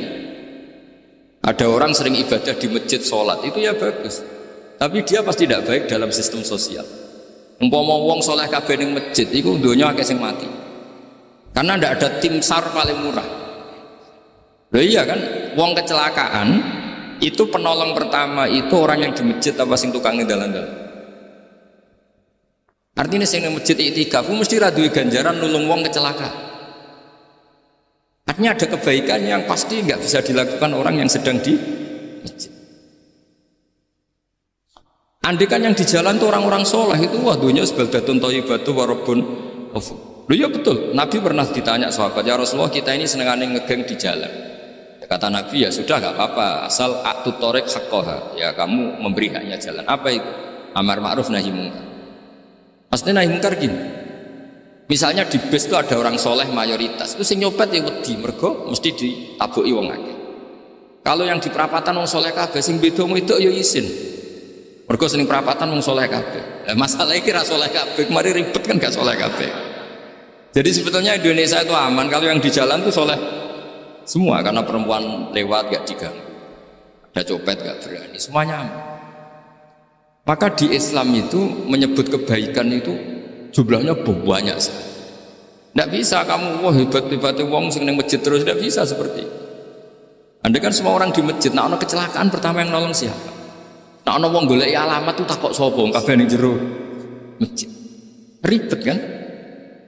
Nah, makanya ini Quran bikin aturan wala taq'udu bi kulli siratin tu'iduna wa tasudduna an sabilillah. Yang enggak boleh itu duduk di jalan sambil mengganggu atau mengancam hal-hal yang baik. Tapi kalau duduk di jalan justru membantu hal-hal yang baik, maka ini disyariatkan oleh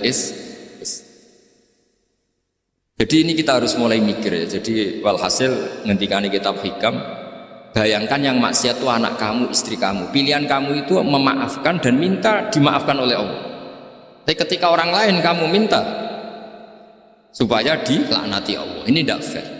Jika kita diajari guru-guru kalau minta ampun ighfirli wali walidayya wali jami'il muslimina wal muslimat, masih dikata wali jami'il muslimina wal muslimat wal mu'minina wal mu'min. Itu filosofi yang luar biasa, kata jami, semuanya ya Allah engkau maafkan. Bukan keluarga saya tok, siapapun yang berkontribusi terhadap Islam ini engkau maafkan. Begitu juga di muqaddimah khutbah kula suwun harus ditradisikan wala alihi wa sahbihi ajmain. Kata ajmain ini kata pembeda. Mungkin orang baca hanya rutin, tapi kita yang nekuni ilmu, ajma ini kata kunci. Fa inna ahlas syiah akramu sahabiyan wa ahanu sahabiyan akhar. Jadi tradisi madhab syiah itu apa? Ada sahabat yang begitu dimulia-muliakan berlebihan kayak Sayyidina Ali, dan ada yang dihinakan kayak Abu Bakar dan Umar. Lalu pembedanya dengan ahli sunnah apa? Kita menghormati sahabat wa sahbihi ajma'in. Jadi hadhil kalimah kalimatun fariqah. Ini kalimah pembeda. Jadi ajma'in buatan kalimah rutin terus ono jimati, ono kasiate ini buatan. Kita maklumatkan ke seluruh dunia bahwa madhab ahli sunnah ditandai dengan wa ala alihi wa sahbihi ajma'in. Ane dawuh Mbah Hasyim wa nukrimu ahlal bait wa nukrimu jami'a ashab Rasulillah sallallahu alaihi wasallam. Wa nukrimu jami'a ashabi Rasulillah sallallahu alaihi wasallam. Ciri utama madhab ahli sunnah apa? Menghormati keluarganya Nabi dan menghormati seluruh, ada kalimat apa? Seluruh sholat. Jadi kata ajma'in itu kalimatun fariqah atau kalimatul fasl. Kalimat yang membedakan mana madhab syiah dan madhab ahli sunnah apa? Itu kalau jenengan ngaji teng Gus Maksum napa teng Kiai Haji Maksum, di antara madhabnya Nabi Ibrahim yang diceritakan Abdul Hasan apa? Asyadili, kebencian kepada maksiat, kita semua pasti benci maksiat. Tapi gak fair kan, yang satu kamu laknati, yang satu kamu doakan. Ujung-ujungnya apa? Ada unsur hadun nafsi. Kalau yang terkait dengan jenengan mbok dongakno di sepuro, nah yang gak ada terkait mbok pasutno. Ini kan gak fair, padahal sama-sama apa? Maksiat. Kalau suwun polemik tentang ketentuan gimana hukumnya ziarah kubur, ya hukumnya baik karena mendoakan atau memintakan ampun untuk yang mati, bukan meminta sama yang mati. Udah Sayyid Muhammad kena arah percaya rupakno wong didelok kok ado pancen yo ngeri kan, patoke dosa-dosa bariku ndonga delok kok ado kan njaluk kuburan padahal mayite ngeluhe perkara mau. Kadang nak sing kiai ini rapati iso ngaji wamen ingkana wali kok darani napa? Ya Allah, jika mayit ini, andekan mayit ini baik, maka, dan andekan tidak, lu cara kowe dadi mayit bocah ora jelas mayit. Nah, makanya ini cobalah kalau sholat jenazah tidak apa-apa doa itu karena sanatnya seperti itu. Kalau doa guru ya diatur-atur yang baik lah, langsung mawon ya ghafiratunu wal khotiat gini-gini, saya mohon beliau amal baiknya jangan terima, amal buruknya jangan ampuni, karena guru juga manusia tidak nabi. Boten terus apa pakai apa ingkan apa kita beruk. Nah, mulanya itu setelah peristiwa ini Nabi Ibrahim menghentikan faman tabi'ani fa innahu minni wa man asoni fa innaka ghafurur rahim. Ya Allah, orang yang ikut saya ya pasti bagian dari saya, artinya harus berhak mendapat syafaat. Tapi orang yang sedang tidak taat sama saya, kula suwun beri hak untuk tobat. Jadi ghafur itu artinya ya kasih waktu lah Gusti untuk tobat, sehingga umat ini nggak berhenti berharap. Supaya yang sedang maksiat pun kita selalu berharap suatu saat pasti tobat. Kita berharap la'allahum yarji'un, la'allahum yantahun. Quran sendiri menghadapi orang-orang maksiat masih selalu diberi harapan la'allahum yarji'un, la'allahum yantahun. Ya tentu dengan sekian wa'idhah, sekian hikmah, sekian amar ma'ruf nahi munkar. Yang jelas kita sebagai ahlul ilmi tidak punya sanad model keras, karena semuanya ini proses. Sama nggak bisa niru Nabi itu kan dulu perang Gus. Loh, Nabi perang dulu itu enak. Enaknya itu Nabi mesti bener, musuhnya mesti salah. Itu Abu Jahal CS. Saiki kowe perang kowe ora mesti bener. Musuh ora mesti salah. Terus kok ape tegas piye oleh tegas wong padha ora jelas. Riyen tegas kan gampang, Nabi mesti bener. Musuhnya mesti salah. Kan penak. Anak sampean, sampean masih macake santri ini, cara tukaran mbek tanggamu ora mesti tak ben. Ya mergo ora mesti bener. Wong bapak anak cerita kula, ana imam masjid sepuh, istiqomah geger mbek pengurus takmir. Ya kadang bener sing canom. Ke imam masjid sing sepuh iku ndekne paling sepuh kudu dadi imam terus jare bapak. Iku istiqomah apa mau digenteni wong liya. Itu banyak alumni sarang, alumni Pelosok Lirboyo nganggur gara-gara sing tua iku mau digenteni. Nah tapi misalnya kok sing nom ambisi ya salah, ngono sing sepuh kok sing nom ambisi hidup itu udah banyak pilihan. Artinya gini loh, di wilayah istihad, di wilayah mikir itu potensi salah itu ada. Ya wow, kena abot keluargamu mesti sering ninggal bojo. Nah abot bojo mesti mengabaikan ibu kamu, saudara kamu. Nah ngono sing imbang tuh, rai-rai pas-pasan wangel imbang. Nggak segampang itu ngelola keseimbangan itu nggak gampang. Karena hidup tuh wakana bena dalika qawama itu ngukurnya nggak gampang. Misalnya sampean sholat soft awal terus, ini ada ulama yang kritik meskipun sholat awal paling apik. Kowe iku sapa kok ngarep terus koyok paling bener. Jebule kok ngarep jebule salah. Lah yo kan kuatah. Orang maksa sholat awal terus ning Mekah jebule salah. Jadi ono juga wali yang kalau sholat itu nggak guri, ditakoki kenapa kayak sering nggak guri? Aku iku isin, madhep pangeran kok hebat wae kok ngarep. Banyak juga cara pandang ini karena wilayah istihad. Napa wilayah napa? Wilayah istihad itu kayak iya kayak enggak. Makanya dalam masa, nah misalnya gini contoh paling gampang. Kalau ada boto gaweane wong Rembang cek wong Blora, itu kan sering kena telitong dan telitong itu jadi materinya. Ono sapi ngising ning kono dibaro terus diolah jadi boto. Terus kemudian boto ini jadi masjid. Itu najis apa enggak? Najis kan karena disuci enggak bisa materinya najis.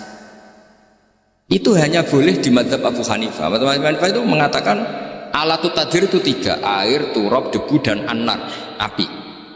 Alasannya madzhab Abu Hanifah orang mukmin yang dosanya banyak itu disucikan dengan api neraka. Berarti api itu min alatit tadhir. Sebab itu botol yang sudah dibakar itu otomatis suci.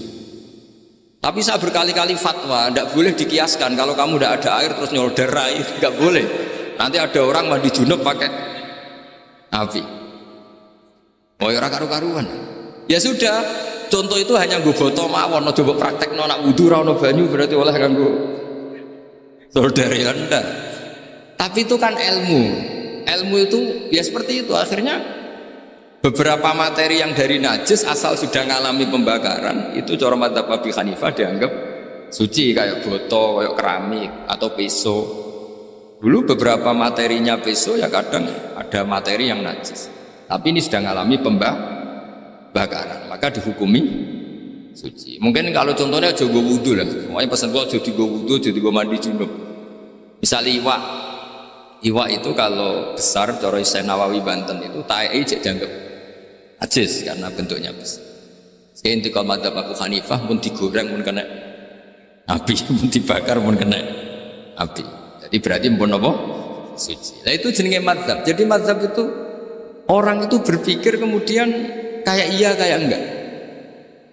Makanya terus ada apa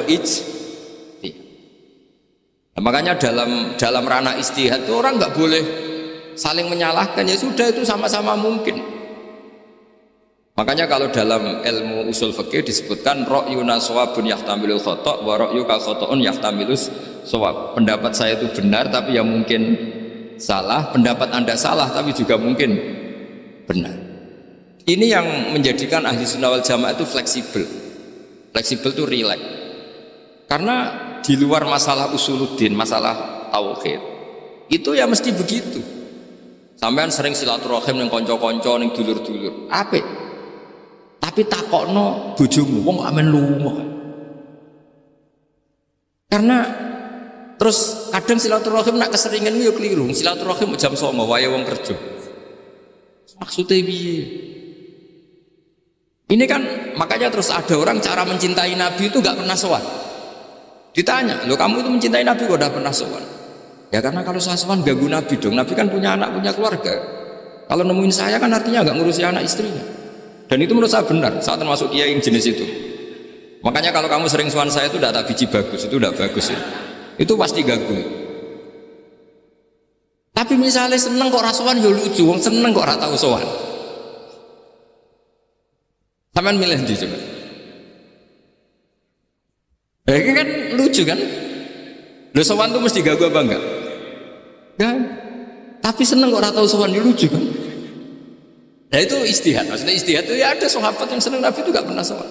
Ya hanya datang ke masjidnya ikut jamaah, tapi gak pernah sowan. Ada lagi sahabat yang kalau disuruh coba wajahnya Nabi itu kayak apa, saya gak pernah melihat. Padahal bertahun-tahun jadi sahabat.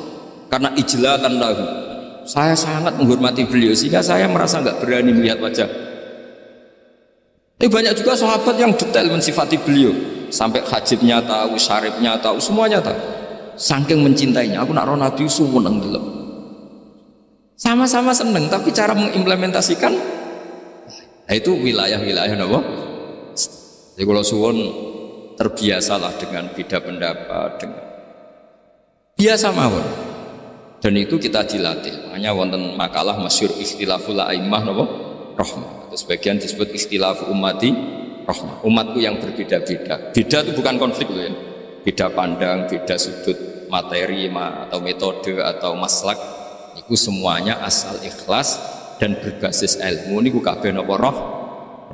Nah ini cobalah jadi etika kita, muhasabah kita. Jadi muhasabah itu cara berpikir kita set, kita pikir ulang. Ternyata semangatnya seorang nabi itu wastaghfir lidzambika walil mu'min. Semangatnya itu memintakan ampun. Orang ahli tafsir tahu semua kalau nabi itu tidak mungkin dosa. Jadi itu khitabun nabi wa urida bihi ummatu, itu khitab nabi, tapi yang dimaksud itu umatnya, karena nabi tidak akan mengalami dzambun, tidak akan mengalami dosa. Sekarang enggak, kadang-kadang kita ini kalau orang lain salah itu semangat. Kalau di perusahaan ada teman salah, apalagi pimpinan salah itu seneng. Barokahnya salah bisa ganti. Kan gitu. Mungkin di dunia tokoh juga gitu, barokahnya ada tokoh salah, kita yang jadi populer sendiri. Tidak boleh seperti itu. Kita harus salimus sodri di jami'il muslimin. Jadi ini harus dilatih. Saya tadi matur sama Habib Ahmad, latihan kita jadi hidup. Nabi itu kalau resep jadi wali itu kata Nabi gampang. Kata Nabi, kalau kamu ingin disenangin Allah, ya sudah. Kalau kamu asbahta wa amseta gini-gini, perasaan kamu, kata Nabi, jangan punya perasaan ghil sama orang muslimin. Itu sudah wadhalika min sunnati. Makanya Nabi ngendikan la yablughni ahadun an ahadin syai'an. Ada yang baca la yuballighni ahadun an ahadin syai'an. Seseorang jangan melaporkan ke saya tentang salahnya yang lain. Fa inni akhruju ilaikum wa ana salimus sodri. Karena saya ingin ketemu sampean semua dalam keadaan salimus sodri, tidak punya perasaan apa-apa.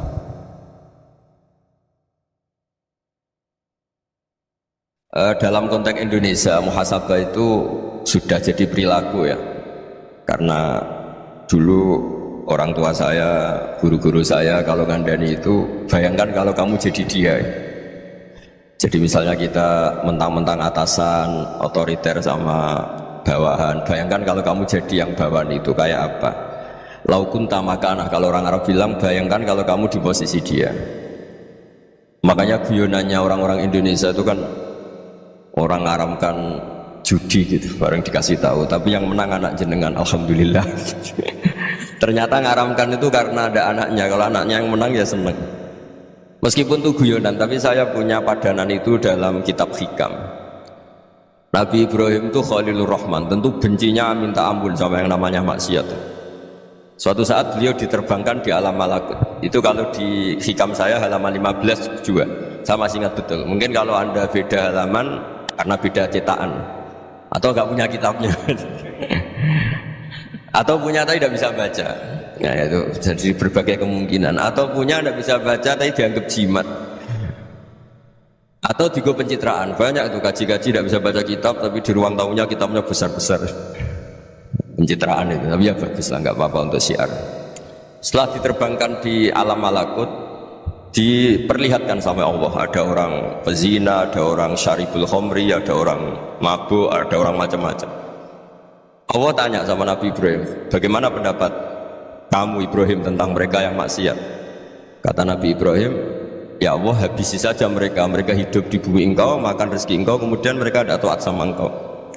Singkat cerita, di fase itu, saya ulang lagi, di fase itu Allah nurutin sampai sekian peristiwa, mungkin 3 atau 4. Sudah setelah sekian tahun Nabi Ibrahim lupa peristiwa itu, kemudian beliau diminta menyembelih anaknya. Ini versi kitab hikam. Memang versinya banyak tentang kenapa Nabi Ibrahim disuruh menyembelih anaknya. Ketika mau menyembelih anaknya, Nabi Ibrahim ragu. Huwa samratu fuadi, anak saya ini buah hati saya, kenapa engkau suruh menyembelih? Terus kata Allah, apa kamu tidak ingat ketika kamu saya angkat di alam malakut, kemudian kamu usul bunuh-bunuh, saya ada mempertimbangkan usul anda, tapi kenapa sekarang saya merintahkan kamu mikir gitu? Terus ya karena ini anak saya ya Allah. Terus kata Allah, rumang samu sumpukon mata ini gak gawean kau sing gawe kowe enak wae usul mata ini.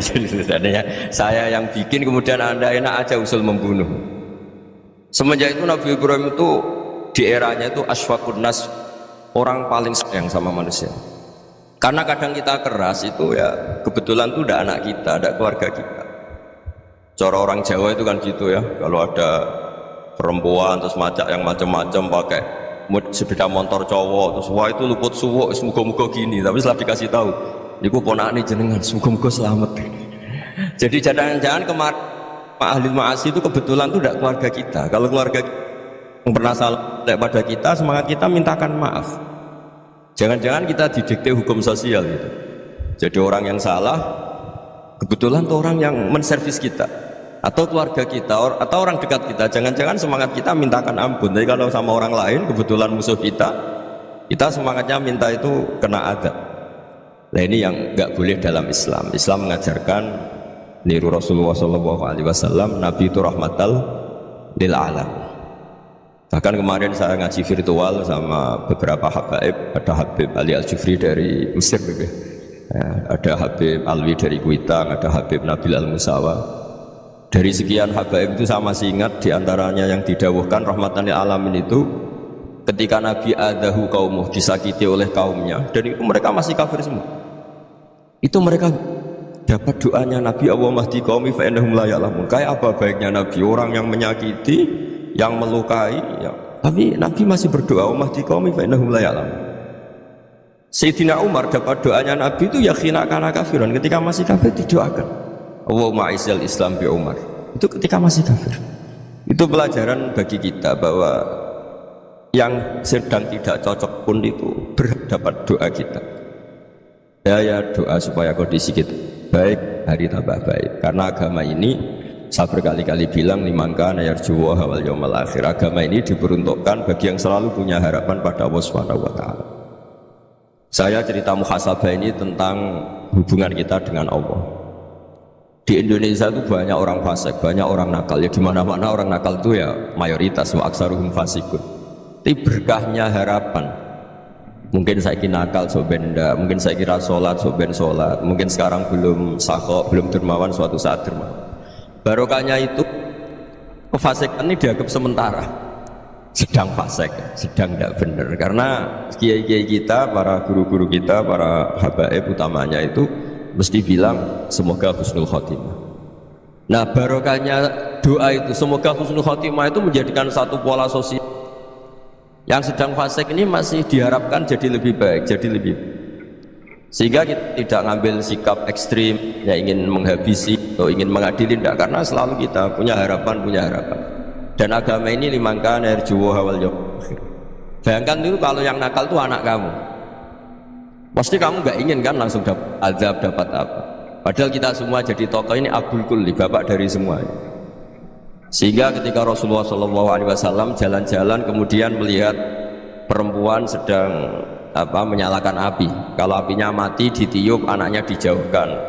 Nanti kalau sudah jauh dari api anaknya digendong lagi. Terus kata Rasulullah matur ke semua sahabat, ara'aitum anna hadhihi tarihatan waladaha 'alan nar. Apa kamu berpendapat bahwa perempuan ini akan melemparkan anaknya ke neraka? Tidak ya Rasulullah, tidak akan seorang ibu melemparkan anaknya ke api. Terus kata Rasulullah, Allahu arhamu min hadhihi biwaladiha. Allah lebih rahman, lebih rahim dibanding orang tua ini kepada anaknya. Ini yang harus kita kenalkan terus, kita kampanyakan terus, supaya orang hubungannya dengan Allah itu nyaman, asik. Sehingga dengan demikian selalu ada harapan bahwa yang sedang nakal ini suatu saat tobat. Kita tidak boleh menghukumi pasti begini, pasti gini, itu tidak wilayah kita. Itu juga yang dicontohkan Rasulullah SAW. Secara lahir Nabi itu nggak berkenan sama Wahsy, karena Wahsy itu salahnya salah fatal karena membunuh ahabban nasi ila Rasulillah, yaitu membunuh Sayyid Hamzah. Jadi ketika Wahsy tobat, Nabi itu nerima tobat. Dan ketika beliau dengan basariyahnya agak siap ketemu Wahsy karena harus ingat Sayyid Hamzah, basariyahnya diturutin. Oke, kamu iman saya turutin, tapi jangan sering ketemu saya. Karena kalau ketemu kamu saya masih ingat sama paman saya Sayyid Hamzah. Kita bisa ngelola seperti itu. Kita tidak cocok sama orang, bagaimanapun mereka umat Rasulullah SAW, kita tetap mencintai mereka. Misalnya kalau beda agama, mereka sama-sama orang Indonesia, kita mencintai mereka atas nama warga Indonesia. Tapi kalau misalnya potongannya ora cocok, beda kultur, bawaannya itu mangkel no coro Jawa, ya bisa diilmoni, jangan ketemu. Wong sudah tidak cocok, ingin ketemu nyari solusi, roh ini tok seneng itu kan ya repot itu. Ya sudah, kalau nggak mati cocok ya jangan sering ketemu. Dan itu kita bisa memanage seperti itu tuh bisa. Saya berkali-kali cerita tentang Imam Syafi'i. Kalau dikasih tahu ya Imam Abu Abdillah, panggilannya Imam Syafi'i, tetangga anda ini ternyata banyak yang nggak senang anda. Jawabnya beliau senang. Ya bagus kalau nggak senang saya, ada utang saya kan. Jadi gara-gara sama seneng aku ngatur aku ini kan. Dan mungkin sama rasa seneng kan ya enak. Jadi hidup itu dianggap happy. Kalau seneng ya teman silaturahim, kalau nggak seneng ya nggak bakal utang gitu. Baru kayak seneng itu nggak ganggu. Gitu.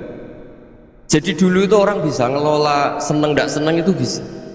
Karena ada kearifan hubungan dengan Allah Subhanahu wa ta'ala. Hidupnya selesai karena masyhul bi dzikrillah, mereka sibuk dengan Allah. Makanya kata ulama-ulama tasawuf, kamu jangan melihat manusia perilakunya, tapi kamu juga harus ingat yang gerakkan semua itu Allah Subhanahu wa ta'ala. Dengan demikian kita farah, kita senang. Makanya Nabi kalau ngutus Anas bin Malik kemudian nggak kesampaian yang diinginkan karena Anas main, ketika garwa-garwani Nabi agak tersinggung, Nabi andaikan Allah menghendaki yang saya inginkan kesampaian, pasti itu kesampaian. Jadi dianggap kegagalan Anas gak manggil yang dituju Nabi itu ya kersane Allah, ya enteng saja. Sayyidina Ali lebih parah lagi yang dialamin.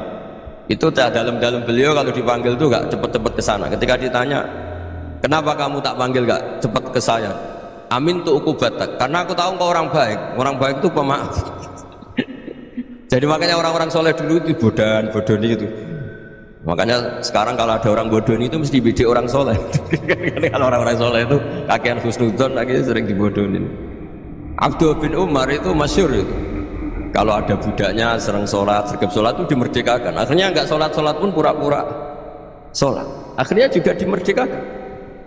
Ketika ditanya, kenapa engkau merdekakan? Padahal mereka sholatnya menipu engkau, kata pembisik-pembisik. Man khoda'ana lillah in khoda'na lah. Dia nipu atas nama Allah, berarti saat tertipu juga atas nama Allah, gak masalah dong, semuanya demi Allah Subhanahu wa ta'ala. Jadi ketika kita ketemu mensifati Allah Ta'ala itu ghafir, Allah pemaaf. Jangan kamu gak fair untuk diri kamu nyifati Allah ghafir, pada orang lain Allah kamu sifati syadidul iqab. Jadi Allah kamu atur, kayak MC tadi ngatur saya. Jadi Allah itu apa? Kalau pada saya ghafir, kalau pada musuh saya sadidul iqab. Itu tidak fair. Kalau anda punya harapan kepada Allah karena Allah Rahman Rahim, Allah ghafir, sebenarnya Allah pada musuh kita ya bisa saja Allah ghafir, bisa saja Allah Rahman Rahim. Sehingga kita melihat orang lain yang kita ada cocok itu ya enteng saja. Itu min ummati Rasulillah sing tanaluhu syafa'atu, tanaluhu sa'atu rahmati, tanaluhu fair. Jangan dengan kita kayak mesti dapat rahmat, jangan orang lain kayak Allah pasti syadidul iqab, itu tidak boleh. Sehingga ketika ada orang Badui, singkat cerita orang Badui ini kencing di masjid, semua sahabat membentak dia, yang nggak bentak hanya Nabi dok. Saking mangkalnya orang ini karena semua sahabat bentak kecuali Nabi. Setelah dibenarin Nabi, terus Nabi nyuruh sabbu ali danuban min ma'in. Setelah disucikan masjid itu, dia berdoa keras sekali.